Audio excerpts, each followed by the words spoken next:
One of the problems we run into with irrigation systems is they leak.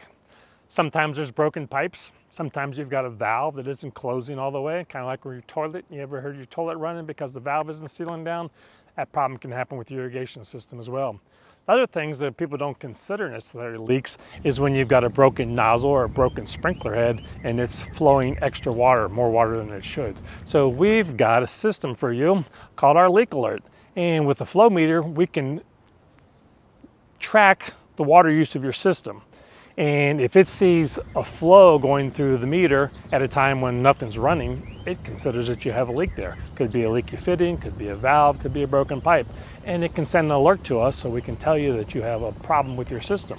It'll also look at when a particular zone is running and it'll learn the flow. So it'll know when that zone's running, it should be flowing maybe 8.25 gallons per minute. And when that flow rate goes above a certain percentage, it can send an alarm and say, hey, there's something going on here. The flow is higher than it's supposed to be. And typically what we find in those situations is where a lawnmower maybe hit a sprinkler head and busted the top of it off and you've got a little geyser out there. And I know a lot of times you don't catch these things because your system's running at 5 o'clock in the morning and nobody's getting up and looking at that. So we can take care of that for you with our leak detection system through our leak alert program. Give us a call. We'd love to talk to you about it.